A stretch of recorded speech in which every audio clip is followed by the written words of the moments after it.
A partir desse momento, estaremos transmitindo para a comunidade espírita de Ponte Nova e região, palestra realizada por Matilde Santos, com o tema A Estrada da Vida.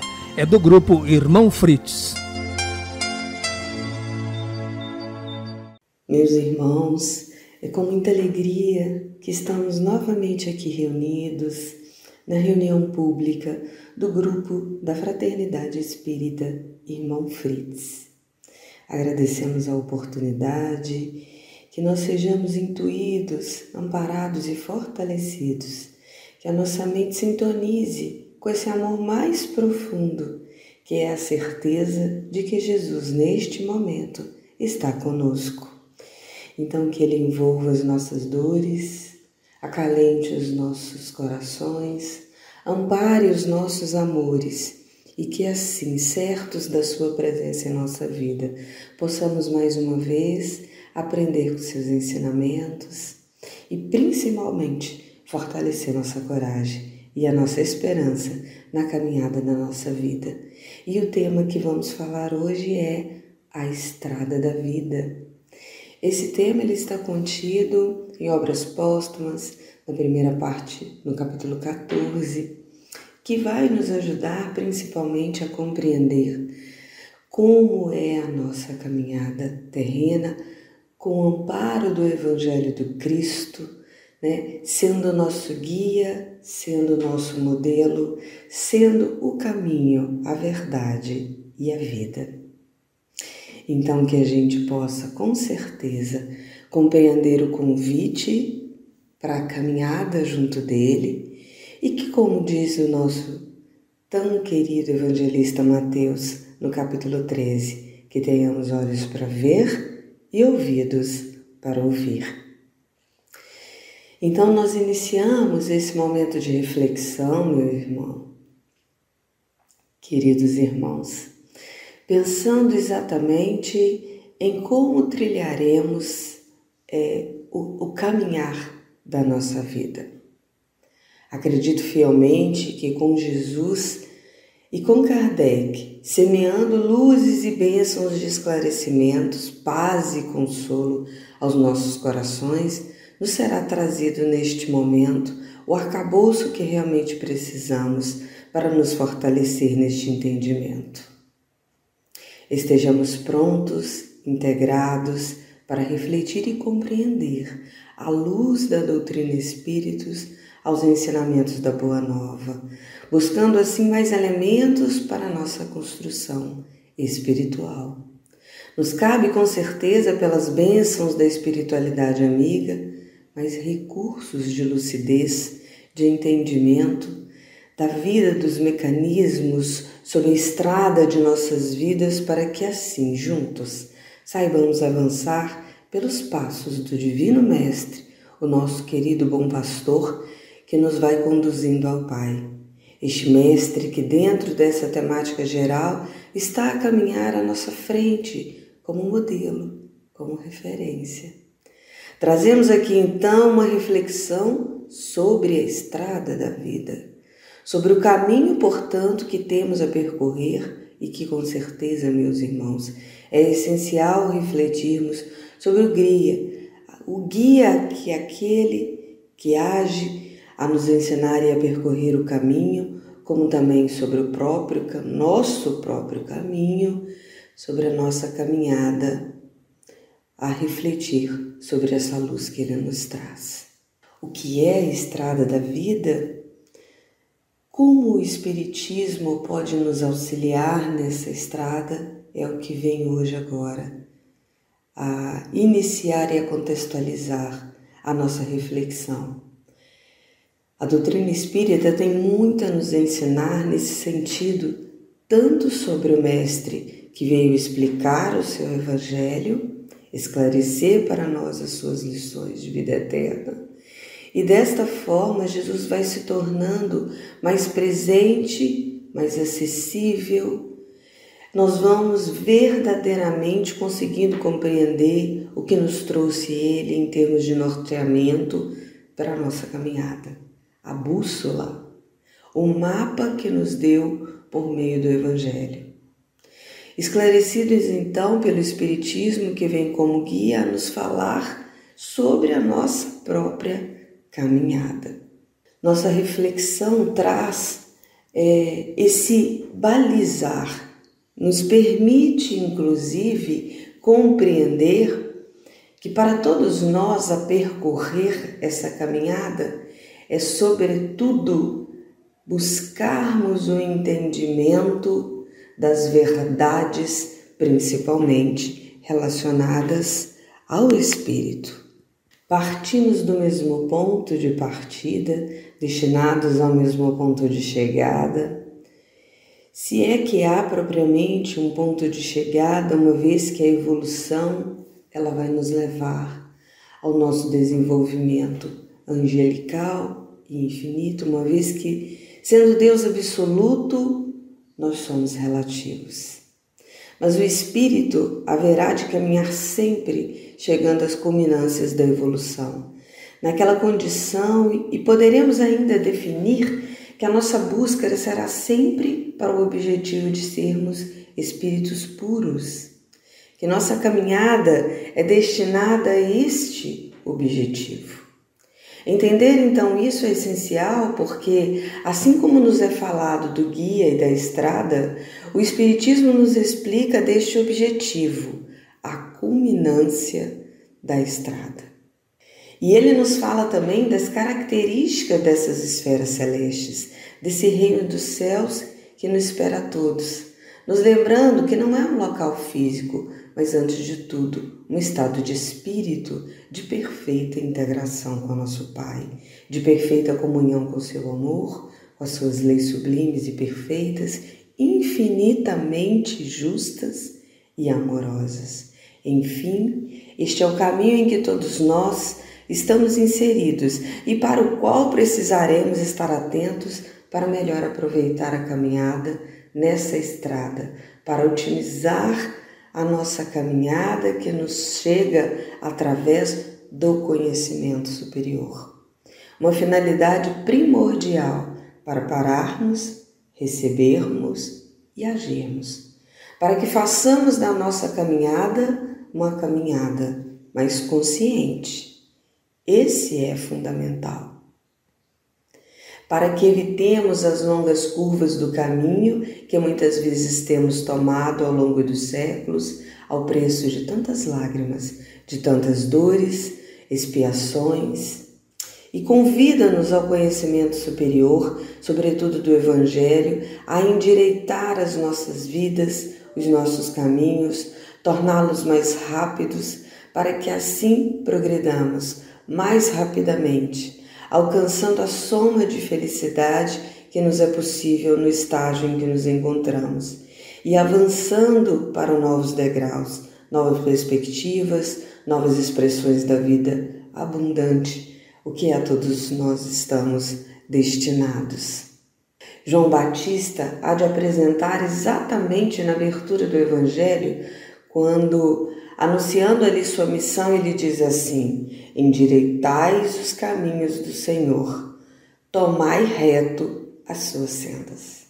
E o que João Batista está a nos dizer, senão a repetir o convite de uma evolução mais consciente, de aprendermos com o Divino Mestre, o guia por excelência que nos foi dado, para que assim escolhêssemos os caminhos mais retos, que representem aqueles de menos dispêndio desnecessários de energia, de menos tormentos voluntários, de menos expiações dolorosas, porque vamos deixando de caminhar apenas ao sabor das nossas paixões, nos sendo levados muitas vezes para cá e para lá por essas forças antagônicas que ainda existem em nós, pelas nossas sombras. Nesta noite iniciamos refletindo exatamente sobre essa escrita de João Batista, que também foi trazida de maneira muito similar pelo apóstolo Paulo, quando ele nos diz que é preciso que endireitemos as veredas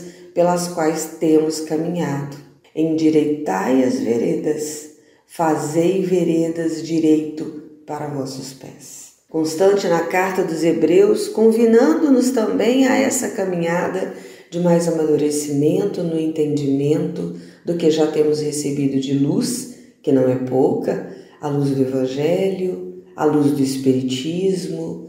Temos recebido muito e muitos recursos do mais alto na forma de investimento, estímulos à nossa evolução. É preciso que saibamos utilizar adequadamente para que nossa caminhada, para que não venhamos então a estagnar essa caminhada, ou não venhamos a fazer dessa luz recebida simples registro, inutilizando em nosso mundo interior, muitas vezes, a representar ali mais responsabilidade, mais culpa, justamente pela não aplicação da luz. O que acontecendo, teremos uma caminhada mais dura, onde entendemos melhor que a luz recebida naturalmente buscamos mobilizá-la, dinamizar o presente por meio de uma nova maneira de nos conduzir. Kardec nos traz na questão 114 do Livro dos Espíritos, especificamente sobre a progressão do espírito. Em outras palavras, sobre essa jornada que todos temos a percorrer, porque já citamos aqui alguns dos pilares fundamentais do Espiritismo, pilar este que nos apresenta acerca da lei divina, da criação de que todos somos espíritos, todos partimos do mesmo ponto de início, espíritos sempre simples e ignorantes, todos destinados à evolução para nos tornarmos espíritos puros. Sejam quais forem os caminhos percorridos até lá, seja qual for o tempo gasto a depender das escolhas do espírito, mas todos, invariavelmente, estaremos destinados à mesma culminância, que é a condição de espíritos puros, perfeita comunhão com o amor querido do nosso Pai. Kardec vai debater mais alguns aspectos ainda nas questões 114 a 127, inclusive ele trata disso. Se os espíritos já nascem bons ou maus, eles dizem não. Essa é uma pergunta que ele faz aos espíritos e eles respondem não, mas sim simples e ignorantes. Cada espírito ele vai se construindo com o tempo, obviamente, lembrando que somos de essência divina e por isso o bem há de ser a nossa natureza. No entanto, muitas vezes, pelas escolhas equivocadas, ao longo da caminhada, nos afastamos das leis divinas. Por isso, por mais demorado que venha a ser, o que pode durar séculos, não é nada diante, inclusive, da eternidade. E é condição temporária, porque a lei de progresso, que é também um dos pilares da doutrina espírita, nos mostra que sempre teremos a oportunidade de recomeçar. E por mais que tenha passado um tempo gigantesco, séculos de serviço das sombras, um dia estaremos a serviço da luz. Um dia seremos espíritos puros. Kardec, especificamente na questão 117, nos diz que a velocidade dessa nossa caminhada em busca dos objetivos mais elevados da vida vai depender de cada um de nós, onde naturalmente, por aqui, entra mais um dos princípios fundamentais da doutrina espírita, que é o livre-arbítrio. Cada espírito é definidor do seu destino, é criador do seu destino que Deus estabeleceu para todos nós. Um destino final, destino último, que é a perfeição relativa. E de fato, todos lá chegaremos, mas os caminhos até a estrada percorrida, até lá, ela dependerá de cada um de nós. Se cada um fez curvas mais longas em caminhos de desequilíbrios, de revolta perante a lei divina, serão escolhas. Outros farão caminhos mais rápidos, mais retos, aquela proposta de otimização, e vemos lá em João Batista, a tornar retas nossas cenas. Existirão inclusive estes que farão escolhas menores e que por isso demandam menos tempo, chegarão mais rapidamente aos planos da felicidade, mais sublimes de paz mais profunda por conta da comunhão com o Criador. É o que define inclusive os espíritos. Então essa questão 117, ela vem indagar se dependerá de nós ou se dependerá dos espíritos, a nossa progressão é mais ou menos tempo, ou seja, mais rapidamente em busca da perfeição. E os espíritos dirão claramente que sim, dependerá da vontade, do desejo que temos de alcançar essa meta, bem como de sua submissão à lei e à vontade de dois fatores a definirem para nós como que será essa estrada, se será uma estrada mais longa ou uma estrada mais larga de espinhos, de lágrimas de dor, ou se será uma estrada mais curta, ainda com as suas presas com seus espinhos, mas muito menos amarga, do que em caso daqueles que escolhem os atalhos ali tortuosos, sendo as mais ásperas, as florestas mais densas, por conta de suas escolhas. Então os espíritos dizem que esses dois fatores irão definir essa trajetória. Tanto querer, portanto, já ficar claro para nós a importância de nos mobilizarmos, como também de entendermos que na estrada da vida, aquilo que é o nosso próprio elemento propulsor, o motor que há de definir a nossa velocidade da nossa caminhada, estará exatamente aliado às nossas ações.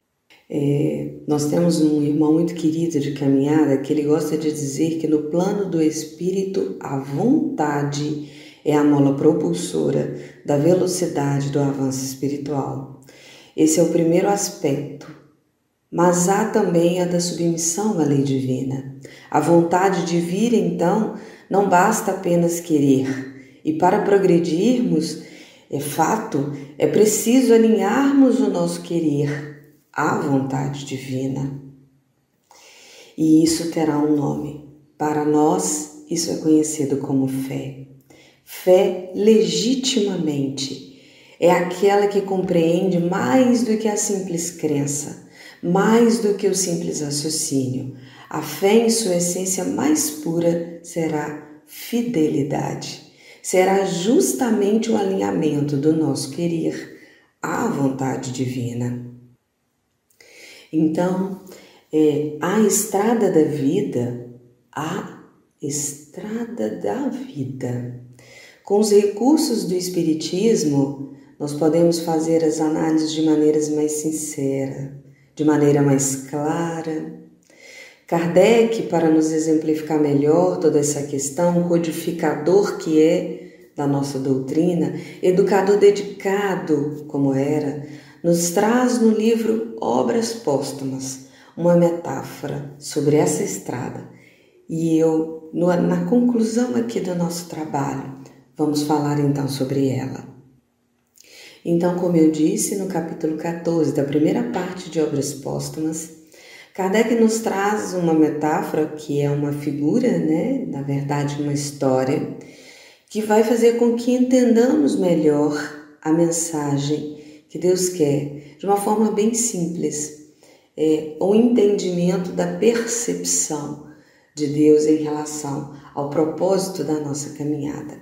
Então ele conta que um indivíduo precisava chegar ao cume da montanha para se encontrar com a luz. Mas o vale era nebuloso, então ele tem dificuldade de ver o sol para além da bruma, para além da montanha. Ele vai caminhando, subindo a montanha, deixando aquele vale, e quanto mais ele avançava, menos densa se tornava aquela névoa, e mais ele começa a divisar os raios de luz do sol para além da montanha. E ele vai subindo com esforço, com luta, até que ele chega aos patamares, de tal forma que aquela névoa já vai se dissipando, e ali realmente, quase que por completo, ele já começa a divisar com bem mais clareza o sol, e assim ele vai até ele. Ele tem a visão perfeita do sol, e ele terá deixado assim aquelas zonas de névoa que limitava a sua percepção. A percepção do indivíduo espírito vai se tornando e vai se acostumando com a luz, e onde que ele pode até ter dificuldade para encarar essa luz e se sentir menos confortável na névoa, ele agora já se sente mas à vontade com o sol. Olha que interessante. Ele usa essa metáfora, essa figura, né, para ilustrar o processo essencial do espírito, deixando os valores da matéria, onde a sua visão, a sua percepção espiritual está muito limitada, pela própria densidade do perispírito, pela própria materialidade ainda do ser, e ele vai se depurando espiritualmente, a representar essa sensação de névoa, né? Vai diminuindo as escamas, vão caindo, né? Aquela síndrome interessante da gente recuperar a vista. O apóstolo Paulo ele vai cada vez mais enxergando com mais clareza a luz, até que um dia chegando ao cume da montanha, na posição de espírito puro, né? Ele é considerado digno então de estar frente a frente, digamos assim, com a luz, correspondendo à luz do Pai. Estaria ele pronto a ver a luz sem o risco de ficar cego, aquela luz toda não o ofuscaria. Por mais que tenhamos nos equivocado em nossa caminhada, meus irmãos, as portas da misericórdia de Deus nunca estarão encerradas. Todo filho já foi convidado ao banquete do reino dos céus e um dia poderemos adentrar.